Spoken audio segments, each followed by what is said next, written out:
సలహా వద్దు, సాయం చెయ్యి. ఓ పక్షి సముద్రంలోంచి ఒక్కొక్క చుక్క బయటపడేస్తుంటే మరో పక్షి వచ్చి అడిగిందట, ఇంతకీ ఏం చేస్తున్నావు అని. ఈ సముద్రం నా పిల్లల్ని ముంచేసింది, అందుకే ఈ నీళ్ళని తోడేస్తున్నా అందట కోపంగా.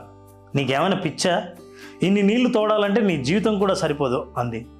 వెంటనే ఆ పని చేస్తున్న పక్షి, సలహా కాదు, సాయం చెయ్యి అంది. మెల్లిగా ఈ వార్త తెలిసి భూమి మీద ఉన్న పక్షులన్నీ ఒకే కంఠంతో సలహా కాదు, సాయం చెయ్యి అంటూ సముద్రంపై వాలిపోయాయి. ఈలోపు విష్ణుమూర్తి వాహనం గరుడు కూడా బయలుదేరబోయాడు.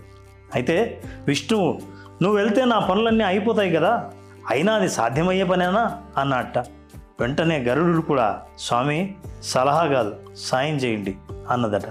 వెంటనే విష్ణుమూర్తి కూడా దిగి రావాల్సి వచ్చింది. సముద్రుడు భయపడిపోయి ఆ పక్షి పిల్లల్ని తిరిగి ఇచ్చాడట.